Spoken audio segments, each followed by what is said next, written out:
There will be spoilers ahead. Lots of spoilers, so be careful, won't you?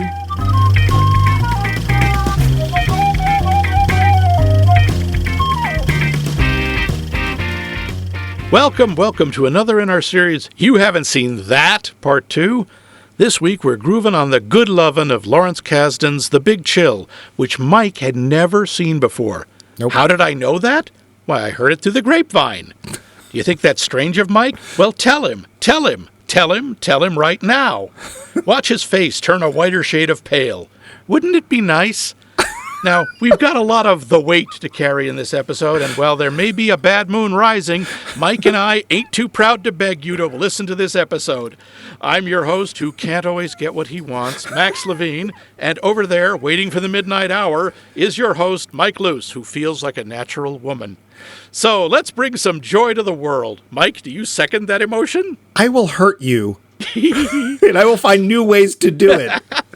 Well, before you do that, while I can still use my both hands, we will get to our poll question. Poll question. Last week, we asked you, what do you really want out of life? No, we didn't. No, we didn't. We should have. That'd be a real good one. That'd be a good poll question. But No. What is a movie that you loved as a child, but you just can't watch as an adult? Mike Dance says, Pokemon the movie. Oh, I'm sorry, Mike. You know, you want to be the very best, the best there ever was. Agatha Gasparoni says, All Dogs Go to Heaven. Huh. I enjoyed it as a kid because I didn't understand then how dark of a movie it is. Yeah. Yeah. I've never seen it, but I can't imagine it. See, in the title, it talks about dogs dying. Yeah. I vote no. Byron Ho says, Masters of the Universe. Oh, come on. That just gets better. It's only because it runs on neutrinos. Yep. Yeah, I get that. Charles Forsyth controversially says, Chitty Chitty Bang Bang. The child catcher scene was really scary. Yes, it was. I made the mistake of watching it as an adult, and the movie is largely cringe-inducing. Well, see our episode on Chitty Chitty Bang Bang. Yeah, I mean, at least Dick Van Dyke said, yeah, I'm not doing the British accent again. Yes, I will be the only person in this movie with an American accent. Yeah, and we won't explain it. Yeah. Or the wigs. Or the wigs. They're not explaining the wigs. Christine Santos says, Fluke. I can watch it, but I'd probably struggle to refinish it just because it's an emotional roller coaster ride, especially if you're a dog lover. I don't know that one. I don't either. I was thinking it might have to do with a whale, but I guess not. Pete Krychek says, not a movie. Well, then you're fired. But remember the animated TV series, oh God, Challenge of the Super Friends? Oh dear. It's the trouble alert! No, that was Super Friends. This was, well, I got such fond memories. I bought the whole DVD box set. Oh no. Thinking I was going to relive my childhood, and this is in all caps. How was I entertained by this? How? Who wrote this? Turn it off! Turn it off! Little George C. Scott action there for you. That was the one, I believe, Challenge of the Super Friends is when they brought in, Samurai and Apache Chief and El Dorado and Black Vulcan because, we need ethnic people. Let's make up some. They still had the trouble alert. Oh, they did? Oh, okay. yes. The trouble alert, which is one word, and I don't know how to spell it, but it wasn't Wendy, Marvin, and Wonder Dog. It was definitely Zan the Wonder... and Jaina and the monkey. Yeah, and the bucket of goat piss and whatever. George Saulnier, or Saulnier? Saulnier, I believe. Saulnier says, I enjoyed the Peter Lorre Mr. Moto movies as a child, but so racist. Only a lot. Yeah. Also the TV show Wild Wild West. Oh, yeah. Very hard to watch now. Also racist and wildly misogynistic. Yeah. Billy Jack was a film I felt very positively about in my youth, but it's nearly unwatchable. I felt that way about the trial of Billy Jack. Also, as a kid, I loved listening to old radio broadcasts of The Shadow, but another one too racist and xenophobic to stomach today. Yeah, I get well, that. especially if the ones during wartime, because of course there was, a lot of anti-Japanese attitude. Yep. Yeah. Valerie Coons, Supreme Mugwump of Q Footsteps. Oh, I'm sure she's going to love being called that. Yep. I tried to think of something, but nothing came up. If I were a bit younger, though, I'd instantly say the, My Pretty Pony movie. And anything to do with Smurfs or the Chipmunks. Yeah, that's fair. Yeah, I could see that easily. Oh, no, I couldn't see that because, yeah, it would cause me bodily harm. Professor Seth Jacobs writes, Oliver. Oh, I wonder why. See our episode on Oliver. Interesting. And, of course, from the great tundras of Cleveland, I forget. It's up north Canada. Same thing. We have Vince, who says, Cleveland? There were 1970s animated Tintin and Asterix movies that I thought were fine as a kid, but seeing them now, they play every Christmas holiday season, all holiday season long here in Quebec. I just can't stomach how sexist and really racist they are. Yeah, the original Tintins kind of were. Yeah, there was a couple that they had to actually say, we're not going to republish those. We're just going to... Yep. I didn't remember Asterisk being particularly racist, was it? They were. It was more background stuff, but yeah. Okay. I wasn't the right age for E.T. when it came out, but I thought it was a masterpiece until I rewatched it a couple of years ago and just couldn't stand it. It was just way over the top manipulative for me. Okay, that's fair. Yeah. I wouldn't even recommend it to my moose or enslaved penguins these days. Well, at least he stopped hunting them. I guess that's Let my progress. Penguins go! Wow, that was a great Heston there. Thank you. Are you having a hernia? What's going on? I can't sit up straight. Ow! Mr. Heston, can I get you a glass of water? I have not had a bowel movement in 6 months. Yeah. Do not see our entire episode on 10 Commandments because we're not doing it. Yeah. It's too long. What about you, Mike? What was a movie that you loved as a kiddie wink and can't deal with as a... I got to go with Elsa She-Wolf of the SS. I think you're lying, Grandpa. No, this was tough because I can still find things I like about them. Chitty Chitty Bang Bang, I will admit, as an adult, is slow. But that is a... couple of good songs. Oh, no, I enjoy some of the songs and stuff, and I enjoy the car flying and stuff. It's just a... Let's see, how shall I put this? Feature of British cinema that it tends to... It'd be leisurely. Meander. Yes, it's not in a hurry to do anything, especially science fiction. Oh, dear, yes. Other than that, I don't... I think I would... There's a film that I didn't see as a kid, but I don't think I could watch... I saw it as an adult, and I can't watch it again, which was a Disney-adjacent film. I think it was released by them, but I don't think they made it, called The Brave Little Toaster, which is one of the most depressing animated films I've ever seen. It really is. It's just like you'll never want to throw anything out ever again because everything's personified, and they all feel terrible when they get thrown in the junkyard. And there's this giant, gaping, flaming maw of a crusher that's like them going to hell. It's really You can see a lot of this movie influence the Toy Story movies pretty heavily. Yeah, it's just, no. Just, it's like reading, when I was a kid, we read the Hans Christian Andersen, The Little Match Girl. Luckily, after the third match burned out, she had wonderful dreams as she froze to death. Yeah, and then an angel came and took her up to heaven because she was dead! Yeah. Yikes. So, how about you? Is there any childhood film that you just like? No, The thing is, I never really liked the Disney live-action movies, except for one. I liked Swiss Family Robinson. Mm-hmm. And I especially liked it because I remember seeing it in the theater with Dave. And we had a lot of fun with it for our own reasons. But I tried watching some of it years ago, and it's just so painful. Yeah. It's so dopey. I can't deal. There was a bunch of those, like Johnny Tremaine and the Mooncussers and a bunch of those live action. Oh, you must have seen Johnny Tremaine. Johnny Tremaine I knew, but not the Mooncussers. Yeah, I think I only saw it once in school. Like, that's the only way I saw these was in school. It was it's early June. You kids aren't going to learn anything because you're not paying any attention because it's sunny out. So here, watch a Disney movie. So, but thank you so much for your answers. They were great as always. And so we want more. Yes. We're still not satisfied. But what are they going to answer? That's the question. To answer the new poll question.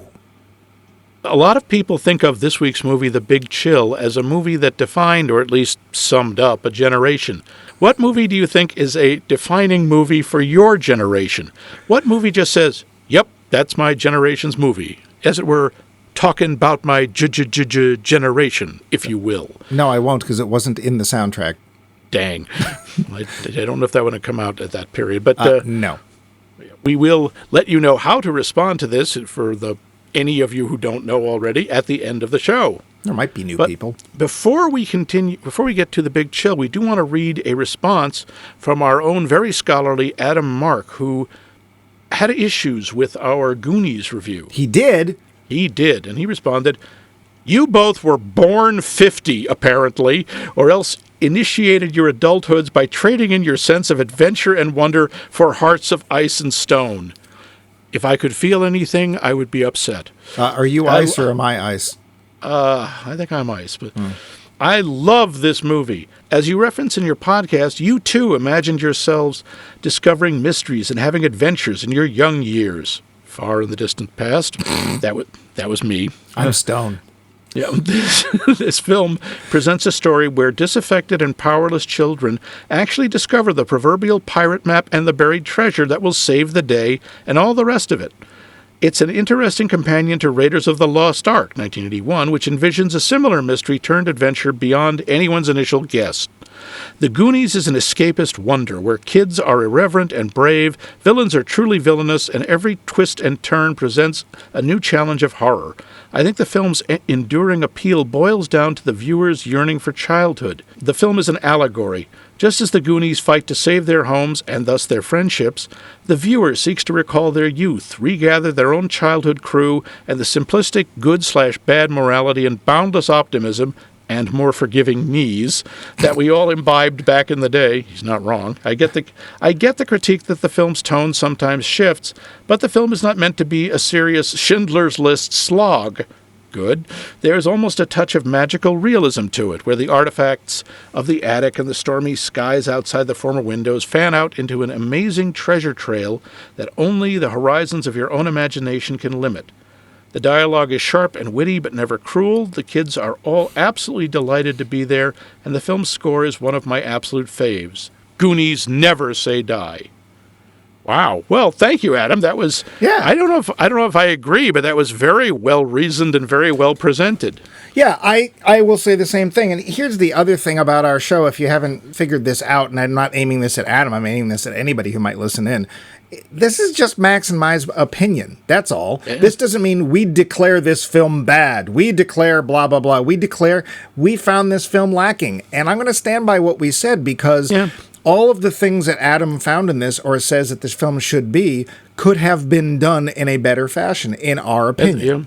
But we think so. But again, our opinion, that's the stress there. And actually, if our stuff makes you, I don't know, roils you up enough so that you want to respond, that's great. We love to hear counter arguments. Sure. It brings a whole other perspective to the movie. We may revisit it at some point. I might rewatch it with this in mind. Sure. So thank you, Adam. That's terrific. Very much. By all means, anyone, feel free to write us. We've said it many times. Write us to say we're right. Write us to say we're wrong. And that's cool. And I am in no way going to denigrate Adam's opinion. He's totally entitled to it. I'm glad he liked the movie. We didn't. And if we had seen it when we were 9, 10, 11, we might have had a different opinion, but we didn't. So, but thanks for listening no matter what. We do appreciate it. Yeah. And for taking the time. But we're not doing the Goonies this week. No, we're doing the big chill and starting off with the facts. Budget, $8 million. Yeah, that seems about right. Pretty much for the actors, yeah. Yeah. Box office, $56 million. Huh. It's pretty good, which explains Big Chill 2, Alex's Revenge. Yeah, it didn't pull in Goonies money, though. No, it did not. This movie was nominated for three Academy Awards in 1984, including Best Picture, Best Writing, and Best Actress in a Supporting Role for Glenn Close. One of her 8 nominations that she still has not won. I'm so sorry, Miss Close. Only 8, huh? Yeah, which isn't even the record. I mean, I was going to say, it's not Meryl Streep levels of ridiculousness. Well, but she keeps winning, you know? Yeah. Actor Tom Berenger, guy who plays Sam, described the film as being, quote, about that period in life when you're beginning to realize you have limitations, that you will never accomplish certain goals and dreams. Suddenly you know you're not a kid anymore. Okay. That's Kevin Kline met future wife Phoebe Cates when she auditioned for the part of Chloe, which eventually went to Meg Tilly. we'll get back to him. Now, this is one of the most, it's sort of one of those obscure but not obscure famous cameos in Hollywood. Kevin Costner is in this movie. He is? Yes, he is. Is it he his is the wrist? body of Alex Marshall. Ah. Now, flashback scenes with Kevin Costner as Alec Marshall were filmed but then cut out of the movie. Costner is still visible as the body being dressed at the beginning of the film. He's also in the fireplace, in the ashtray, in the vacuum cleaner. So Kevin Costner, whom a lot of people's opinion of his acting is, shall we say, stiff, was the perfect choice. Was literally playing a stiff, yes. Yep, playing to his strengths. Fans have long clamored to see Kevin Costner's footage for the sequences showing Alex Marshall's life prior to his suicide, but in all the documentaries and interviews and such, Lawrence Kasdan has never shown anything more than still photographs from a location shoot. He's also refused to do any sort of director's cut, saying the version of the film as it stood since 1983 is his director's cut. Oh, well, so good for him. To make up for cutting him out of the film, Kasdan offered Costner a lead role in his next film, Silverado, where he plays Jake. I remember thinking that was a pretty decent modern-day Western. It's a great Western. It's a good, solid one. I know you don't like Westerns, but if Westerns go, I think it's terrific. Apparently, the star Kevin Kline really wanted the Michael Gold part, which was cast with Jeff Goldblum because the part was funnier. Oh, yeah. I can see that. When Glenn Close walked in for a first reading, Tom Berenger didn't recognize her, despite the fact they'd been in a stage production of The Rose Tattoo together in '77. But according to Berenger, she had lost 15 to 20 pounds, had a shorter hairstyle and a thinner face, and initially he didn't know who she was. Huh. Yeah. Mr. Berenger, glasses? For the scenes where Kasdan anticipated using music, he'd have the actors deliver their lines really loud. This was done so when the songs were added later in post, the lines would be heard clearly above the sound. The music and the sound was natural. Seemed to work. What post? Keep flailing. Yeah. The characters were based on people Kasdan lived with in the Eugene V. Debs co-op, I don't know what that means, in Ann Arbor, Michigan. Oh. I like how they, in the blurb on IMDb, it says, in Ann Arbor, Michigan, USA, as opposed to the Ann Arbor, Michigan in, I don't know, Luxembourg. Irkutsk. While attending the University of Michigan. Co-ops are co-ed housing in which the residents share household duties like cooking. This explains why the characters are so comfortable sharing the house and cooking and are so attached to the Michigan football game. I actually knew somebody who lived in one of those co-ops while going to grad school at U of M. Kasdan says the title, quote, The Big Chill is about a cooling process that takes place for every generation when they move from the outward-directed, more idealistic concerns of their youth to a kind of self-absorption, a self-interest which places their personal desires above those of society or even an ideal. Wow, that's not what I thought it meant. Yeah. Well, it's also a term for death. That's what I thought it meant. Yeah. The general slow cooling of the body as it... Yeah, pretty much. When Meg says she envisioned herself defending Huey and Bobby, this is just for those who are too young to know this, she's talking about Huey P. Newton and Bobby Seale, the founders of the Black Panther Party. This movie produced not one, but two soundtrack albums. The Big Chill soundtrack and the Big Chill more songs from the original soundtrack. They just couldn't fit them all on there. Huh. Apparently, and I didn't know this or really consider it, this is part of a Kasdan trilogy. Huh? Of 3 films which examine his generation. It's in order. They're The Big Chill, Grand Canyon in 1991, and Darling Companion in 2012. Boy, there's a big gap I've heard there. of Grand Canyon. I have never heard of Darling Companion. I haven't seen either of them. Me either. A lot of people think, and I got to admit, I thought this too when I saw this movie later, that the 1980 movie The Return of the Secaucus 7 was sort of a precursor in terms of like theme, story, and subject to The Big Chill. But Kasdan denies ever having seen it before 1983. I don't know it. It's interesting from a film history point of view, but it's kind of dull. Kasdan wrote The Empire, as we know, he wrote The Empire Strikes Back and Raiders of the Lost Ark by himself, But because of this film, he could only commit part-time to writing Return of the Jedi. Explains a few things. Teddy bears. Yes, and he and George Lucas took on alternate drafts. Kasdan's son, John Kasdan, who appears in this film, Yep. he's the little kid in the bathtub, Yep. went on to write Solo, a Star Wars story, with his father. Huh. Nice job. I enjoyed. There's a lot more, especially about the actors, but I think that'll cover for now. Which actor in particular had the most trivia? We'll get to that. Oh, Max, you're such a lovely shade of scarlet. But now, the plot. Yeah, good luck with that. Well, such as it is. 7 close friends, former 60s radicals who have let time and distance separate them a bit, find themselves drawn back together when the 8th member of their clique, Alex, suddenly kills himself. Harold, Sarah, Karen, Sam, Meg, Nick, and Michael find themselves spending the weekend together at Howard and Sarah's surprisingly palatial mansion in the mythical land of Michigan after Alex's funeral, grappling with their loss, the lack of apparent reason behind it, and trying to reconcile who they were with who they've become. Old relationships are reevaluated, new ones are formed, and there's music, music, music. All while under the sway of the Lord of Darkness, Kevin Kline. As we know, is my nemesis. The film. Someday, he'll find out who I am.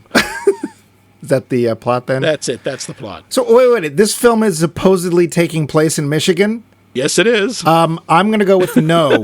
I don't believe it was not, in fact, filmed in Michigan, which I think is a fictional state. I mean, I believe it was filmed in another state beginning with M, like Mississippi.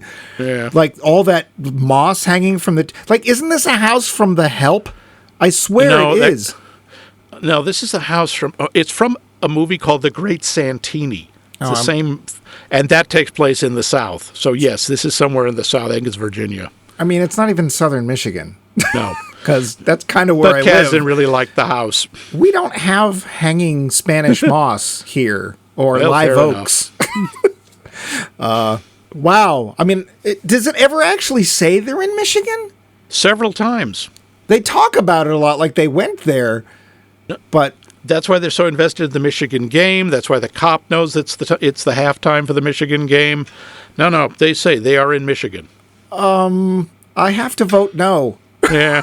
Just absolutely. I got absolutely no sense of Michigan at all. Wow. Okay, I missed that. At least I think so. I'm not. I think it's supposed to be in Michigan just because that's Kasdan's. I'm not sure. God, now you got me doubting it. Well, it's just nothing about it visually that says Michigan at all. Nothing. The live oaks and the good times there are air forgot. So, okay. It's also a problem. You've got Kevin Kline, who isn't trying to hide his Missouri accent in this one. That's his real accent? That's his real accent. He has a slight. Because he used to have a slight Southern accent. Because it was so migratory. It comes and goes, talking of Michelangelo. Yeah, I didn't. Yeah. And it's, well, we usually like to do this, but let's start with actors. And yes, we can get to him last if you'd rather, so it'll hurt more. Or whatever you want. Yeah. We have a whole, well, for me, we have a few big names and then a few people I've heard of and then a couple of, Tom Berenger, I mostly know him from TV. He was also big in the Major League series of movies, baseball movies. Okay. Yep. I don't know what he was eating for this film, but I'd like some. Mr. Berenger is, let's see, what's that word? Hot. Yes, that's the word I want. Yes, and he does like to wander around with his shirt open. That's fine. I see. You know, if I looked like that, I would too. Probably giving something away, but I was going to ask you this anyway. He actually is my favorite character of the group. Really? Okay. Yeah, I think I really like the dichotomy of somebody who is obviously really famous and how much he just loves the fact that for this moment he can be a regular person and how difficult that is. I love that the dialogue where You say, in Hollywood, I don't know who really likes me or if they just want something from me. And when Klein looks at him and says absolutely straight-faced, well, you don't have to worry about that here. You know I don't like you. Well, and, that's obviously the draw of this film is the relationships between the characters and how at ease they are with each other. Yeah. I mean, let's face it, that's fictitious. No people are ever that close. No people know each other that well or that comfortable with each other, you stupid jerk. Yeah, no, that's right, obviously. Noodle noggin. Yeah, whatever. Glenn Close. Yeah. Did she ever give a bad performance? Can she do that? I don't. I've never seen one. I don't think she's been in bad movies. Yeah, but she always brightens it up, and her performance I think is one of the most understated and subtle in the movie. And she's the character where I just go, wait. There, right there. You were thinking something, but you didn't say it. What were you thinking? Yeah, especially because the relationships in this film were interesting. So apparently she slept with Alex, the mysterious Alex, at some point, got caught, and then decided she'd rather keep her marriage to we'll get back to him. Yeah. But then there's at least one discussion she's having with, who was it? Was it with Karen? Yeah. About how the fact that they, and how that went about and stuff, and how she basically said, okay, I'll quit it, but I don't know that she really wanted to. But then, of course, later on, we get the impression her character, Sarah, may be a lot more open-minded than most people in marriage are. Maybe. But there's also the thing that got my favorite moment with her is when Meg is talking about Harold and saying, oh, well, it's easy for you to say married to Harold, the perfect man. And she's looking away from Meg, and her face changes just for a second. Like, it just still gets me. What were you thinking just then? Yeah. What was that? Well, it's like when every time we look at Karen it's like and they're talking about Richard. She was realizing she was married to Kevin Kline. Stop it. Sorry. It's like every time we look at Karen and they talk about Richard. And it's like, we know it's coming. Richard. Well, and here's the thing about Richard. Richard is the one character in the film that I'm pretty sure nobody likes. And they don't dislike him, but yeah, he's just... And the guy, Don Galloway, who plays him, who's mostly known for Westerns and a crap ton of television. Yes, I don't know him. He does... I think he does a great job. I always felt really bad for him because, yes, he's the stiff, he's the advertising executive. Yeah. We're not supposed to like him. But also, you really empathize, because here is this group of friends who have known each other for 8,000 years, or 15, and you're the outsider. You're the one. You're sort of the interloper. Yeah. Although there's someone else who I think is very interesting that way, another outsider, but who fits in much better, and that's Chloe. Well, but why does she fit in? Because she's connected to Alex, and she doesn't say anything. Yeah, she doesn't talk anywhere near as much as the others do. And you also get the feeling there's just something odd about her. There's something unusual. Yeah, there's something odd about her, all right. Like, she literally, does death mean anything to you? I'm not sure it does. I mean, she does cry at one point, but I don't think it's for the same reason everyone else is crying. And there's also one point where they're talking about why didn't he leave a note? Why didn't he say anything? And she almost says something. Yeah. And then I was really wondering what that was about. She gets interrupted and she just doesn't go back to it. Meg Tilly, I don't know her from anything either. It's a very interesting character because she seems a lot younger than everybody else. And there's two people in this film we never really get a handle on. One of them, it's fair, they don't appear in the film. Well, not living anyway. Yeah. And that's Alex. And the other one is Chloe. I don't really understand anything about her. I don't think we're supposed to. I think that's part of the idea because we're, in effect, we're supposed to be drawn into the group of friends, and they don't understand her because they don't know who she is. Right. I mean, you get the feeling Harold and Sarah at least have met her and know her a little, but they don't have any kind of idea of who she is. At least they're nice to her. Yeah, they seem to be nice. But Chloe, who at first you think is sort of like, I don't know, is she a space case? Does she just not know what's going on? She's very plugged in. Just little things where when she's saying, yeah, I'm staying at the house until Sarah kicks me out, and Karen is like, oh, I'm sure she wouldn't do that. And she just sort of gives this little smile like, of course she would. Why wouldn't she? She doesn't know who I am. Of course she's not naive. She's not stupid. Yeah, I will say, too, that I can't tell if it's her. There's one of three answers as to why she, let's see how to put this nicely, continuously flexes at us during the film. And one of them is, okay, titillation for the audience.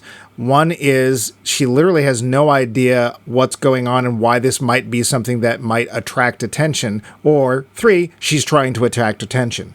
I think she's just doing it because that's how she expresses herself. That's how she deals with stuff, is physically. Yeah. Because she doesn't talk a lot, so it comes out that way. Also, Meg Tilly was a ballerina. I would hope so, because I would hate to think somebody had to train for that part, because the part where she ties her legs into a knot behind her head, I mean, it's pretty Christ. impressive, yeah. She's Yeah. also the sister of Jennifer Tilly, known for more of the baby-voiced whisper. You'd know her. Okay. Yeah. She's incredibly flexible, and I really feel bad because it's obvious the woman never eats. But this is needs the a sandwich. 80s, and yeah. Yep. Mary Kay Place is a name I know from things, but not a big name. Lots of stuff. No, she was a big name in the 80s. She was like on a bunch of TV shows. She was in Mary Hartman. But yeah, she has not aged as with the others in terms of fame.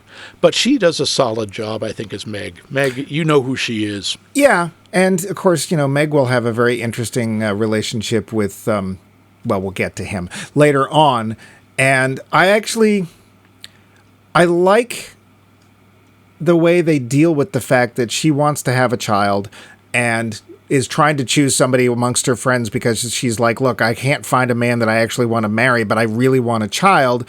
And these people I know and like, except for Michael. So, and she chooses Sam, which, why wouldn't you? No, Sam isn't the first one she chooses. She goes after Nick.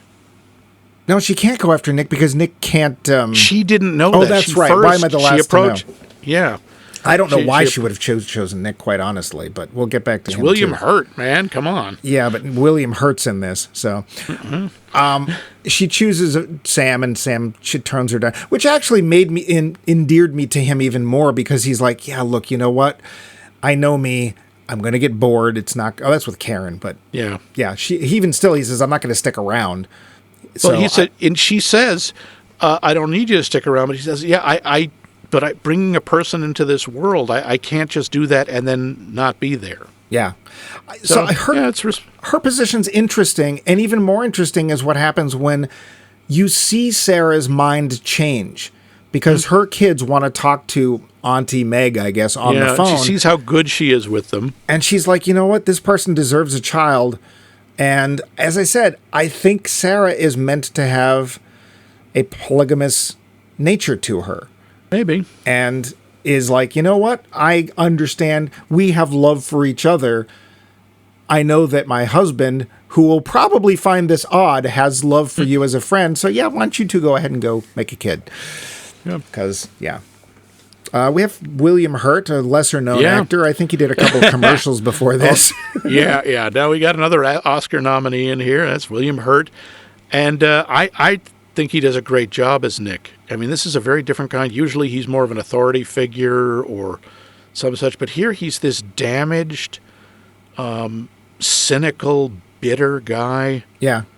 He's a Vietnam vet. He had an injury that he cannot get over for one reason or another, which, to be fair, it sounds like it's an injury that I think a lot of guys would have trouble getting over. Yeah. And the injury was that he's not Kevin Kline. Oh, no. We'll get to him. Yes, the injury is, but whether it's an actual, just maybe it was nerve damage or whatever, he's impotent. Right. Yeah. He doesn't. Yes, he doesn't. Jeff Goldblum. I have to say, for me, he is the least Jeff Goldblum I've ever seen. This is really before he started Goldbluming all over the place. He really restrains it. I think he does a great job as Michael. He's both sleazy and likable. Slikable. Yes, likable. We'll use that from now on. Yeah. Slikable. And he is like, as soon as he sees Chloe, it's sort of, ooga, Yes. dive. Yeah. Yeah, we see him in the first sequence. We know he has a girlfriend. And he's doing this at the funeral. Yeah, by the way, was his actual girlfriend at the time. Oh. Wasn't he going out, or wasn't he married to Gina Davis at some point? That came later, yeah. That was after The Fly. Okay. But yes, at the funeral, he's Yeah. like, "Oh, hello." Yeah. And I just love that moment where, Harold's saying, "Can you sit with Chloe?" And he yeah, sure. Who's Chloe? And he looks over and he sees what she looks like, stops, looks at Harold, goes, "I'll take care of her."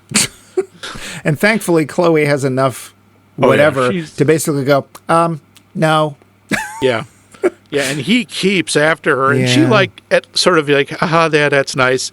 No chance. Yeah. And then when he finds out that Meg wants to have a baby, Yes. he's like, hey, how about me? How about me? Let me know by the third quarter, because I'll be the guy. I still like where he rolls his sleeve up and is trying to flex what I assume was his bicep at her. Well, he would later, because later on, Jeff later on he gets got ripped. seriously ripped. Yeah. See? The Fly. Yeah. Yeah. So we also have, I sort of skipped over Jo Beth Williams as Karen. And Yeah. I think she does a good job, too. She does an okay job. I have to say, I think she's the weakest performance. I don't think she feels the most artificial in some ways. Especially when she's talking to Sam and she's fangirling over him. See, I found that to be totally realistic, and I totally understood where she was coming from and the frustration of somebody that she loved that would never come back to her, and then he initially rejects her.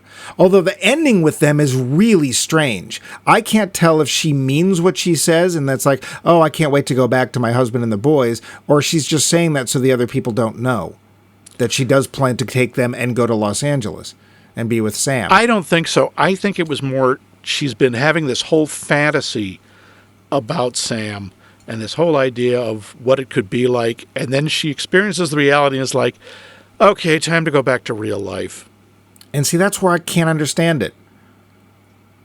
But he said he can't. When she says, "I want to leave Richard for you," and he's like, "I can't do it. I know what'll happen. I'll get bored." I mean, he tells her, and I gotta say, he does it clumsily, but you gotta respect the honesty. He's like, "Yeah, it will not work," and he tells her this before they have sex. I felt that part of the film was weak. I didn't see what they were actually trying to say. Like, was he just saying that because he was afraid that if he actually was with a woman he really cared for, that things would go bad like the first one, and that's why he's saying it? Or did he mean, I don't know. And does she mean she's actually going back to Richard or not? I don't know. I think she is. I think she's like, it's okay, enough of the fantasy. I've got to get back to my real life. I guess. I don't think they spent really any time on it, so it was impossible for me to tell. Yeah. Okay, I can see both interpretations. But yes, we have to get to the Prince of Lies himself. stop. Kevin Kline. Yes, because who does a really good job. I think he does a decent job. This is not my favorite Kevin Kline role ever. He actually, the character of Harold isn't given all that much to do. Although all that much to wear. Those shorts. Yeah, my God, man. I think little Kevin was coming out. Was. His accent, and you say that's his real accent, it's not consistent. It slips in and out, yeah. Yeah, I'm not sure. I think the character is interesting because he's, of all of them, well, actually, he and Sam, I think that's why he and Sam are sort of comfortable. They're both really successful, and in some ways, they're pretty big sellouts. So are all of them, if you really get to it. And, sure. Except maybe Sarah. She became a doctor, although she's not working at like the free clinic in Detroit or some such. Oh, they can't even smell Detroit from where they are. Yeah, from wherever they are. Yeah, they've got that house. They've got a summer house. He owns 28 stores. It's going to be bought by a conglomerate. He's basically become the establishment. He's become the man. Well, let's face it, nobody in this movie is exactly suffering financially. No. The closest is Nick, and even then it's like... The guy's driving a Porsche. I mean, he's obviously making a good living as a drug dealer. Well, he's spending a lot on it. Yeah. I don't know that he's a drug dealer. The only reason we might think that is because the cop says, you might be one of those drug dealer. Yeah, Harold basically says, it implies that when he's saying, if you invest in my company, you could stop... And he won't even say it, but it's pretty clear. I didn't get it, but that's okay. I definitely got that vibe. But he was a psychiatrist and had a successful radio show. Yeah, apparently he was Fraser Crane for a while. Yeah. That's okay. This is way pre-Fraser Crane, so... Yeah, but he would have a good radio voice, I think. He has that kind of he can have that very soothing, relaxing voice. It was William funny, Hurt. whenever he was talking and we didn't see him, I kept thinking he was somebody else. Huh. And it was, oh man, it wasn't Richard Dreyfuss. Who the hell was it? I kept hearing his voice like, who? That's not John Hurt. Who is? Oh no, William Hurt. That is William Hurt. Who? But he sounds like somebody else. Dustin Hoffman. When he's off camera, he sounds a lot like Dustin Hoffman. I had not noticed that. All right. Who can also be soothing in certain ways. Yeah. So in general, I think we have a pretty solid cast. I don't think anybody does a bad job. Nope. Let's get this out of the way. There's not a single dark person in this film except in the soundtrack. Yeah, it's a very white movie. Oh, yes, and they're all rich, so in some ways you could say, well, I really care about what happens to a bunch of rich white people. Now, that being said, we haven't been called out on this, and I'm sure at some point we will, that these are all older films, and what do you want them to do? Remake them and put people of color in them? Well, yes, but Well, they could. Obviously it is what it is. We just still like to point out that there's plenty of room for people of color in films, and this is not one of them. Except I did find the dichotomy of like, here's all these rich white people, and almost all of the music in this film was done by people of color. Almost all of it. It's like that's except for the Beach Boys.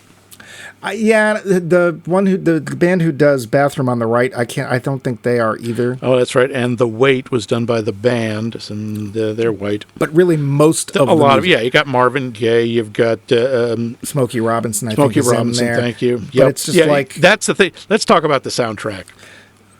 I know a lot of people are going to sit there going, "Oh, it's an oldie station." I love this soundtrack. I grew up when I first saw this movie, and I saw it when it came out. I love that soundtrack. This was the movie that really introduced me to the song "You Can't Always Get What You Want." Growing up, I lived in a Beatles household, and if you lived in a Beatles household, you didn't listen to the Stones. Apparently. Which is so weird because they're like, they don't even play the same kind of music. I know. My parents didn't like the Stones. They liked the Beatles. So I didn't grow up listening to the Stones, and I love that song, and I really love the way they use it in the movie. It was an interesting choice also because if I remember correctly, in the real song, the real version with the Stones, it starts with a pipe organ and a choir.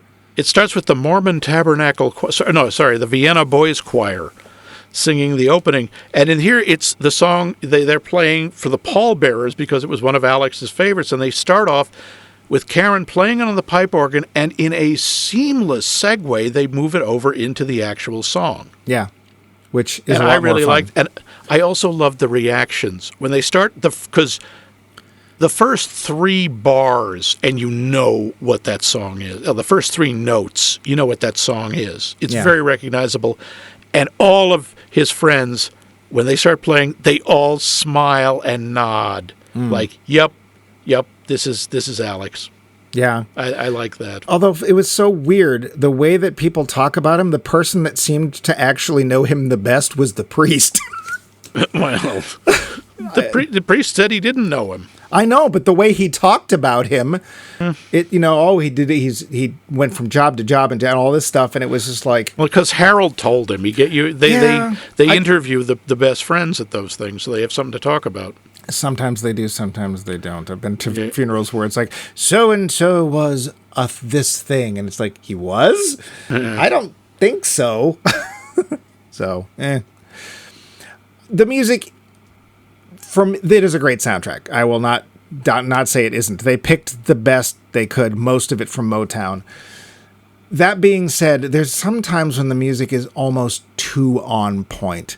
It's almost like this finger pointing at what's going on right now. Kasdan was trying to avoid that. He didn't want the music to be that obvious. Sometimes it really is. Yeah, it's an double underline under some of the dialogue, and it's like, okay. I get it. Mention, I mean, whiter shade of pale, that does describe the cast. Yeah, and heard it through the grapevine. They're eating grapes, I think, at that point. And no, I mean, heard it through the grapevine is when the message about Alex's death is going out. Right. Which, by the way, I think is one of the most effective sequences in the movie.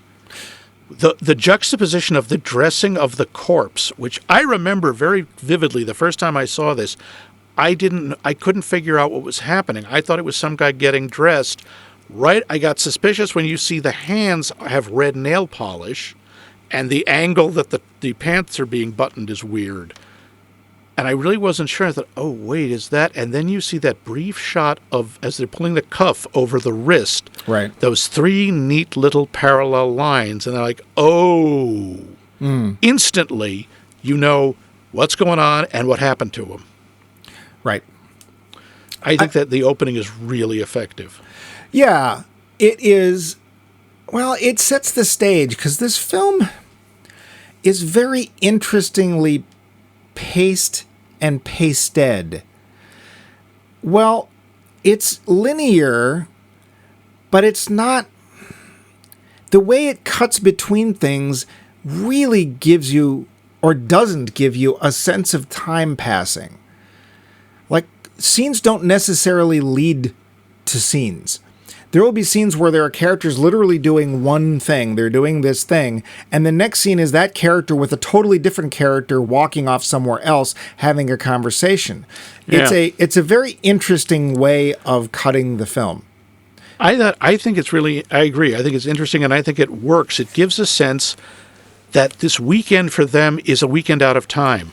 And it is. Because yeah. I think it's the longest weekend I've ever seen depicted. It's like, wait, what day did this start on? Because there's more than a Saturday and Sunday in here.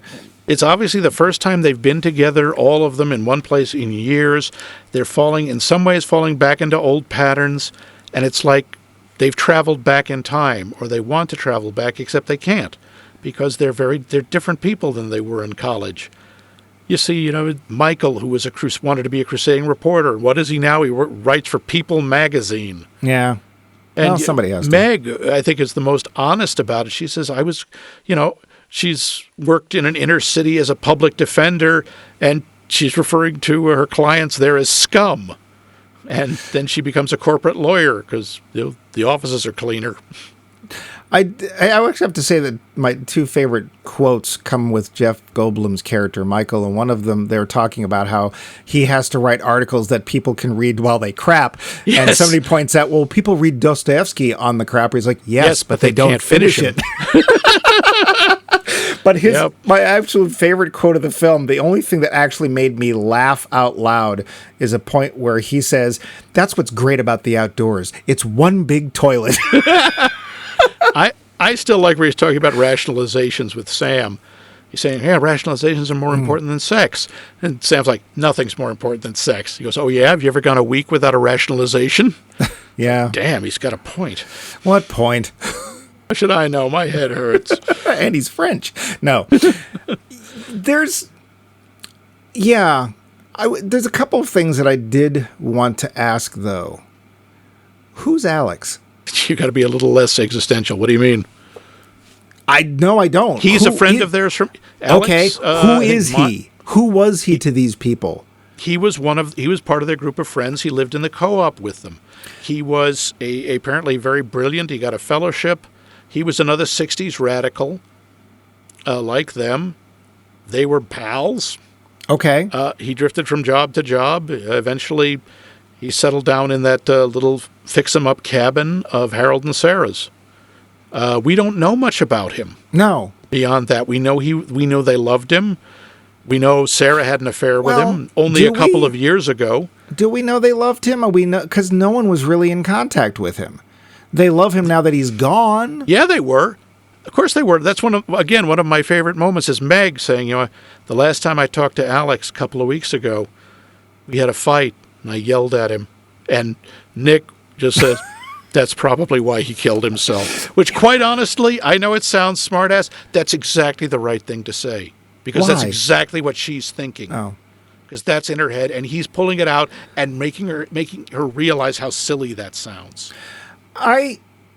It bothered me a bit that I didn't know more about him. And I know I can easily see this going either way. People watching this film saying, doesn't matter, does matter, does matter. I would have liked something. Because they're ostensibly brought here for him, and it does affect them. But it's also obvious they haven't been a group for 15 years. Like, they've all gone off in their own little ways. And I want, especially because we have Chloe there about whom we know nothing. And she's there and we don't know anything about her. Why were they together? She seems to be like at least 10 years younger than everybody else. I kind of wanted to know more. I also kind of didn't want that really annoying Easter egg, Lawrence Kasdan. Oh, bum, ba-dum, bum, bum, ba-dum. Yes. It's like, Yes. really? Which is a shame because I love that whole sequence where they're fighting the bats. Yeah, just, and hey, just so you know, Goonies, that's what a real bat looks like. Yeah. Notice there was no dangling. No, there was a lot of flapping, and they reacted exactly the way people react to bats, which is just shriek, Yeah. especially when they're inside. Yeah, I wanted to know, and I don't think we necessarily needed to see more footage or see any footage of Kevin Costner wandering around being dull. I'm sorry. Kevin Costner, yeah. I just wish I'd known, like they start going through his papers, they find his papers, and all they pull out is a news clipping that Michael had written about him when he gave up his fellowship in school. And it's like, what else is in there? Could we have a little something, anything? Yeah, I can see how that would bother you. It never bothered me because the movie's not about Alex, it's about them. No, but his importance, like we don't know why he's important except he was part of the group. And to be fair, there's people in the group now that I'm not sure why people think they're important, like Nick, who is a rhymes with. I'm hoping he's about to make a turn. I do. But he obviously is. He still cares about them. He's very gentle, letting Meg down. While he messes with people, he's also, if anything, is pretty clear he's hardest on himself. That sequence where he's interviewing himself on camera. And wasn't that weird? Yeah, I liked that. I thought that was really well done. It's just, you can hear the self-loathing in it. And the only I'm sorry, go ahead. And in a lot of ways, they don't stress it, but this guy went to Vietnam. He was a Vietnam veteran. There is no way he is not messed up on many levels. Right. And they don't shove that in your face. They don't. I'm sorry. They really don't. He doesn't dress like one. He doesn't talk about what it was like over in... I thought you meant that he was messed up, not that he had been in Vietnam. I was no. I think they shoved that he's messed up. It's very clear that he's messed up. Yeah. The thing that's sad about that scene is that scene has less impact today, and the reason is technology. Because in those days, that somebody had a video camera was a big deal, because most people didn't. Yeah, and it's a rarity. And having access to something where you could see yourself on TV, more or less, was rare. Even for more wealthy people, not everybody had those things in 1980. What was it, 1984? Yeah. Yeah, so these days, we just hold up our phone. So I can interview myself right now. In fact, this thing we're doing, something you couldn't do back then, except on tape. You could listen to yourself on a cassette tape, but it's not the same, right? So it's kind of too bad that scene, because that self-examination, which eventually becomes kind of a bit of seasoning for the rest of the film, because I thought he was trying to hide it, but he's not. He's right out in the open interviewing himself, and it's like, what is going on here? But... I like. There's a lot of little '60s references in here. You know, did you notice the name of Harold's company, his shoe company? It's Running Dogs. Running Dog Shoes. I don't know that. Running Dog in the '60s. It was a phrase that the Viet Cong used to use about the Americans. They called us running dogs. Oh. And a lot of the hippies picked up that phrase and referred to capitalists, running dog, capitalist pigs. Oh. So it was an insult. So he's now taken that thing and made it into that thing. Okay. Yeah, kind of. Yeah, there's some irony there. It's clear that he has he's like, yes, I'm very successful. Capitalism has worked for me. And part of me really realizes I completely sold out and I feel bad about it. But I don't feel that bad. Well, he feels upset. That's why he's so upset when Nick calls him out on it. Like, since when are you friends with cops? And he obviously, that pisses him off. Nick obviously apologizes to him later. I see why they keep Nick around. He's very sharp. And in some ways, underneath that all, I do really feel that he has tremendous affection for all of them. Yeah, I don't think he doesn't. That's one of the things that, to be fair, that has been said about William Hurt, is that he tends to come off somewhat cold no matter what role he's in, and he does. Here, I think it's on purpose because there's that trauma he's still dealing with. And I'm sure, although he never says it, the fact that none of his friends seem to have gone through it either, like he's the only one who actually went. or was That's called not up. that isn't clear, because when they're going through Alex's papers, they say there's nothing in. Yeah, there's his induction notice. But nobody says anything about him having gone. If he actually went, he might have been 4F. Yeah, we don't know. Or he burned his car. Oh, he didn't burn. Well, Yeah, he whatever. went to Canada. We don't know. We don't know. But we are getting to that point where we're running out of time, Yeah. and so we should decide. The finish. So, Mike, Yes. you have never seen this movie up until this week. Kevin Kline! Oh, sorry. Just snuck out. I don't know what happened. No, I actually, as I said last week, honestly thought that it was a gangster film, and I had no... Well, Big Chill, Big Sleep, and Big Sleep means death too, right? So Yes. I thought it was a modern You day... dope. I knew literally nothing about this film. So thinking it was a gangster movie, I ignored it. Okay, but having gone into this in effect cold, what did you think? I think it was probably better in 1983. I don't think it's a bad film, and I think it's generally well put together, but it doesn't really... I don't think it goes to the depths that a film would go today, because nobody ever gets that upset, even Nick, and everybody seems to be great at... There's a happy ending feeling about it that I don't... It doesn't end up going anywhere.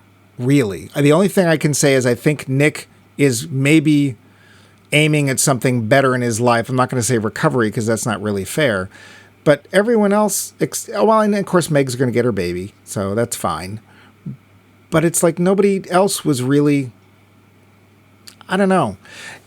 It didn't affect me. Now, I do have $1 million script idea of how to make this that actually, this is going to sound joking, but I'm serious about, would make a really good modern day version of this. Do the same thing, but do it about a D&D group. Right? That could be interesting. Because for people who don't know, if you've never been in a tight D&D group, especially high school or I'm guessing college, the relationships in that group can be really interesting. And very convoluted and very complex. And then later on, you've got things to talk about between people, and not only the relations between the people, but the relationship between their characters. And did that mean anything? And hey, did you not figure out that I was blah, blah, blah, blah, blah? I think, and the other nice thing about that is you would obviously be able to put a lot more people of different racial backgrounds. But I honestly think making a Big Chill type movie about a D&D group getting back together after 15 or 20 years could be really interesting. But that could be interesting, yeah. But it's okay. I Best Picture, it didn't win, did it? No. That's it fine. Didn't win anything. It didn't feel best to me. It's okay. What did you think, though? I'm guessing you liked this film. I do. I liked it when it came out. I think I liked it more then, but I still really like it. I like the music. I think the performances are good. I find the friendships believable. Mm-hmm. I had forgotten how funny a lot of this movie is. This mostly Michael, but a lot of them there's a lot of really good lines in this. Mm-hmm. I mean, the thing on Dostoevsky or any of those. One of the lines I really like, it's not so much funny, but with Chloe, when someone says, when someone asks her, was Alex happy? And she says, oh, I haven't been around all that many happy people. What do they act like? It's like, damn, that's actually a good question. Yeah. It's almost more a quilt than a story, right? Mm-hmm. It's little pieces. It's a moment in time. It's or a series. Yeah, it's an event. It's a quiet event over a weekend, and I think there's a lot of real feeling in it. I love the dynamics between the characters. Even the Prince of All Shadows can't ruin it for me. Oh, stop. Klein. I wish that there had been more disparity between the characters. And I don't mean emotionally. I just mean their backgrounds. Everyone seems to be generally, except potentially William Hurt, Nick's character. We don't even know because maybe he does make a lot of money selling drugs. Who knows? But nobody seems to be really hurting. Nobody really seems... Let's face it, they're friends from college. They come from the same socioeconomic background. But that doesn't mean anything. They had the anything. same connections. You can have tons of people come. One person came to college entirely on a scholarship because it's the only way they could go. And then they never made it anywhere or something. I wish there had been more differences between the characters. or something. I wish there had been more, I guess is what I was thinking. Okay. Yeah. But I'm glad I got to see it this time out, because otherwise I probably would have continued thinking that there was machine guns and Iron Guts Kelly or whatever. That's a MASH reference. But yeah. So, yeah. And, I get to make Max get all pissed off because Kevin Kline's in a movie that we did. But, hey, speaking of poll questions. Which we weren't, but let's. Yes, this week, many people think that this movie, The Big Chill, is a movie that defined or at least summed up a generation. What movie do you think of as a defining movie for your generation? What movie just says, yep, that's my generation's movie? And you can answer this burning question over at our website, maxmikemovies.com. You can leave a comment. You can email us directly for extra bumpy bucks at us@maxmikemovies.com. Or you can check us out on the social media that the kids like so much, the Facing Book, under Max Mike Movies. And, of course, podcast apps everywhere. Everywhere. Literally. Yes. Oh, there's one now. Yep. But we're we're coming through toward the end of this series on I Can't Believe You Haven't Seen That. So, Mike, what's a movie that you can't believe I haven't seen? What are we going to watch next week? Yeah, well, I keep forgetting the name. It's you've heard of it. It's the guy who's in that thing. The guy, the thing. The guy in the thing. Oh God, this always happens. It's hard getting older. Yeah, the movie with the thing. Yeah, the thing. And the guy in the thing. What? Yeah. What? The Thing. What about it? Well, okay, yeah, it's okay. Mike will remember the title eventually, and we'll put it on the site. We're going to watch The Thing. This is so sad. Okay, Mike, just with Kurt Russell. Oh, that one. John Carpenter's The Thing. Well, you could have just said. I did. Because I can't believe that Max hasn't seen The Thing, one of the most defining action horror films of the 80s. Scary. It's kind of sort of scary, but honestly, you've seen Alien, haven't you? Oh, yeah. Alien's a lot worse than The Thing.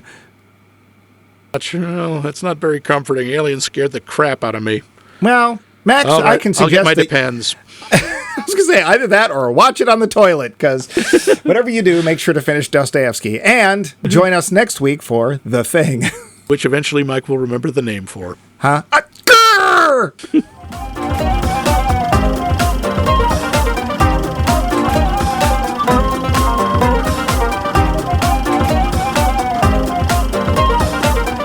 This has been a co-production of The Voice of Max and The Movie Wrench.